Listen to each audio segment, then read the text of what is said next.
YouTube, vamos falar sobre Black Sails, porque tem tempo que eu não falo de série aqui. Eu já falei de Black Sails, tipo, ano passado. Só que não só não tinha público ano passado, como eu também acho que eu não consegui entregar direito o que faz eu gostar dessa série. Então vamos tentar de novo, vamos ver se uma galera vê um bagulho que eu gosto. Sabe, pessoalmente eu gosto muito de histórias de piratas e piratas em geral. Eu realmente tenho um fascínio por essa parte da história, tanto que eu estudei o máximo que eu consegui essa época. Simplesmente que eu acho interessante, é um bagulho meio fascinante. E claro, parte desse interesse também veio da minha infância. Vendo o Planeta do Tesouro, lendo Ilha do Tesouro, Piratas do Caribe. É interessante que por mais que essas obras conseguissem trazer piratas para a ideia do que eles realmente são, em partes, é claro, elas tinham um foco muito grande em aventura. Piratas estão sempre vivendo uma grande aventura, o que também acaba levando para um outro ponto de piratas em geral e a maneira como eles são apresentados em mídia, ou no caso, na cultura popular em geral. Piratas são um negócio muito infantilizado. Não só crianças vestindo fantasia de piratas é uma coisa muito normal, como, assim como eu falei, eu tinha muito interesse em piratas tanto na infância quanto hoje em dia, e na infância era por causa de histórias de aventura que estavam por lá. E hoje em dia tem ainda mais coisa, por exemplo, Sea of Thieves, que é um jogo muito legal, gosto muito dele, mas que também apresenta piratas com essa ideia mais fantasiosa, e não só fantasiosa na ideia de krakens e esqueletos e tudo mais, como também só de forma inocente. Piratas são ladrões, mas já tá tudo bem, eles roubam esses tesouros, e eles vão pegar esse tesouro, e eles vão pegar tesouro e viver aventura,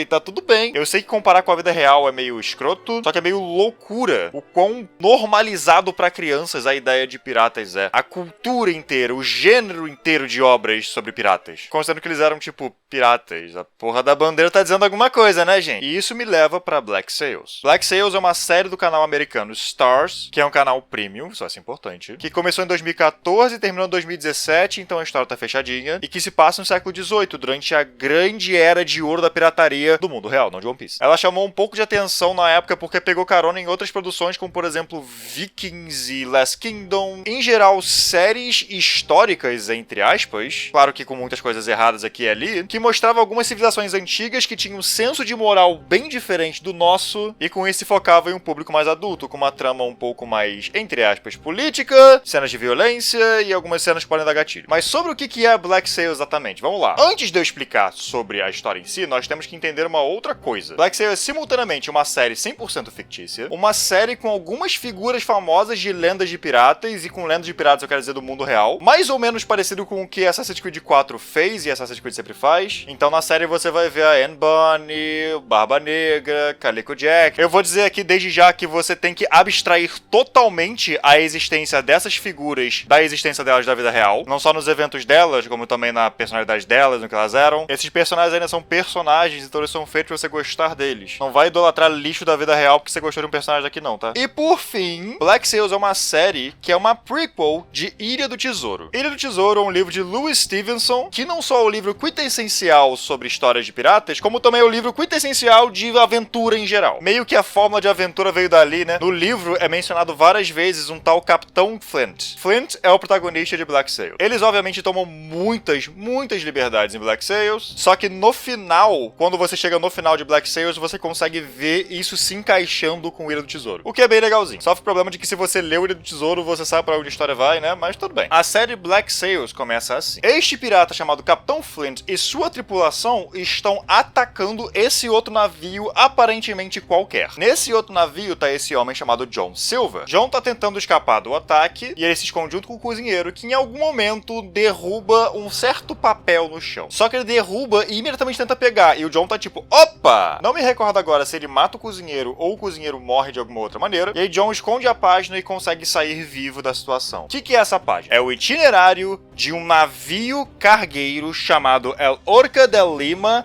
que tem muito ouro puro, ouro maciço dentro dele. Capitão Flint e sua tripulação querem tomar o ouro. Mas por que eles querem isso? Porque eles são piratas? Mais ou menos. Quer dizer, também. É tipo muito ouro da Espanha. E Flint quer isso pra levar pra Nassau, que inclusive é onde 90% da história se passa, na ilha de Nassau, vamos falar dela depois, e com isso se tornar o rei dos piratas. Não assim. Flint quer construir uma nação de bandidos. Quer fazer com que Nassau vire uma ilha independente. Vou explicar Nassau daqui a pouquinho, mas pra quem sabe a história de piratas da vida real, sabe que Nassau não era exatamente um lugar independente. Cortar qualquer relações com o Império Britânico e se tornar um país teoricamente autossustentável, ou pelo menos de certa forma legitimado. Onde sim, pirataria seria parte da economia. Pelo menos é o que dá pra entender de início. E aí eles chegam em Nassau e um bando de bagunça acontece. John tá com a página e ninguém sabe, pelo menos de início. Flint tá puto porque quer a página, porque a ideia é encontrar Orca de Lima no melhor momento possível e saqueá-la. Então, o itinerário é importante. E outros piratas e personagens estão vivendo a sua vida em Nassau. Alguns querendo mais poder, outros querendo outras coisas. Em Nassau, começamos e continuamos pra sempre nossas historinhas e nossas redes de intrigas. O ritmo da história é muito bom. São 4 temporadas que realmente parecem uma história única que vai se seguindo. Não é como em algumas séries, especialmente mais antigas, onde cada temporada tem que lidar com uma coisa em particular. Não, até que tem um pouquinho disso. Cada temporada meio que tem um certo evento principal, mas é mais pra ter um clímax no final de cada temporada. A história não para, de nenhum personagem para. A história sempre progride muito bem, gosto muito disso. Agora vamos lá, o que cacetes é Nassau? Nassau é uma cidade nas Bahamas que nessa época era totalmente dominada por piratas e por capitães piratas especialmente. Da praia até a cidade principal, tudo que você via era basicamente só piratas. Tá, não tudo,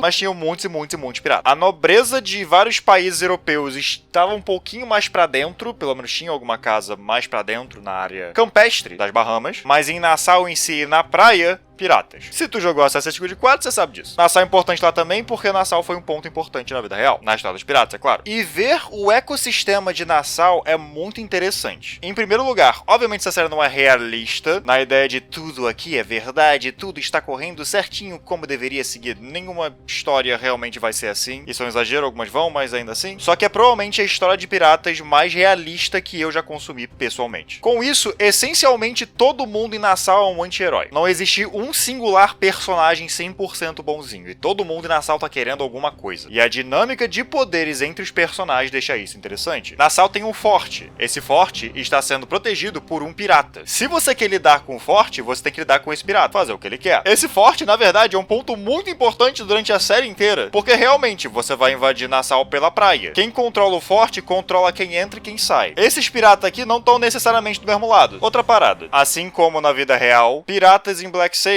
vão velejar durante 7 dias, depois voltam e estão muito cansados. Em Nassau, nós temos um bar e também um bordel. E do bordel, claro, muitas informações são trocadas. Sejam entre os piratas, seja dos piratas com as garotas de lá. Com isso, a dona do bordel também consegue poder, porque informação é poder. A história funciona nessa vibe de ter vários núcleos diferentes, só que todos os núcleos estão no mesmo lugar. Não é que nenhum Game of Thrones da vida, ou sei lá, que tem 40 histórias simultaneamente, mas não quer dizer que elas vão sempre afetar uma outra. Em Black Sails, praticamente tudo afeta todo mundo, porque tá todo mundo ali, mas tá cada um vivendo a própria história. Então essa disputa de poderes e de interesses é bem interessante e dura a série inteira. E o interessante é que é uma disputa de interesses interno, sendo que externamente todo mundo tem inimigo em comum, as potências europeias. O que me leva ao personagem Eleanor Guthrie. No caso, não ela em si, não vou falar muito a fundo dos personagens, mas de uma certa função que ela tem no início da história. Ela basicamente gerencia Nassau, a parte de Nassau que lida com os piratas, é claro. Como assim gerencia Nassau? Então, vamos lá. Esse rolê de que navios daquela época só carregavam um baú cheio de ouro é mentira, obviamente, e vocês devem saber disso. O que eles carregavam eram materiais importantes. Açúcar, por exemplo. Coisas para comércio, é claro. Tanto que uma das coisas que mais era atacada era navio de comércio. No caso, era principal alvo. Então os piratas iam lá e atacavam o navio direto, assim como Assassin's Creed 4, certo? Não. Eles iam até lá e faziam um acordo com o capitão do outro navio. Chegavam perto bem devagar, quando chegava perto o suficiente, erguia a bandeira preta, talvez. Eu não lembro se essa parte realmente acontecia. Nisso, o capitão do outro navio tinha que parar, e eles iam ter uma conversa, que era basicamente, qual é, me dá tudo, senão eu te mato. E o outro falava, tipo, não, eu que te mato antes, pau no seu cu. E chegavam, no fim das contas, em uma conclusão do quanto seria levado. Claro que não era uma negociação amigável, se alguém desse bobeira, morte, mas muitas vezes era realmente uma espécie de barganha. Geralmente acabando com o pirata levando tudo, mas ainda assim uma barganha. Tem até uma cena muito boa, onde um capitão inexperiente tá tentando conseguir se dar bem nessa barganha, e não tá indo muito bem. Além de ser uma cena cena interessante, é uma cena boa de ver como eram momentos assim. Obviamente não 100% historicamente correto, mas é interessante de ver. E aí o que acontecia com esses materiais roubados? Eles vendiam? É claro que não. Eles são piratas. Eles vendiam pro governo de Nassau, pelo menos na série. Não sei dizer se isso é uma coisa real. No caso, quem estava realmente governando ali, ou pelo menos gerenciando, é essa tal Eleanor Guthrie, que vendia por um preço mais baixo para outros comerciantes para revenderem. E nisso os piratas ganhavam dinheiro. Ou seja, é a maneira mais, entre aspas, realista possível de trazer a ideia do saque dos piratas. É bem interessante porque se foca muito no aspecto de política da Era dos Piratas. Nessa série, todo mundo tem poder sobre alguma coisa. Eleanor Guthrie tem poder sobre literalmente a fonte de renda deles. Além do aspecto Nassau e esse aspecto mais político da vida dos piratas e da índole dos personagens que é só interessante de acompanhar, a série também é bem bonita. Às vezes não. Não é a coisa mais bonita que eu já vi, mas ela é bem bonita, especialmente por ser uma série de canal premium. Tem um orçamento maior. Dá pra deixar ela bem bonitinha. E sabe quem que é um dos produtores executivos? Eu sempre achei isso engraçado. Senhor Michael Bay. E ele trouxe a assinatura pra série. Tem muita explosão aleatoriamente. Tem algumas cenas de ação que são genuinamente fantásticas. Não pela coreografia em si, mas pela escala que tá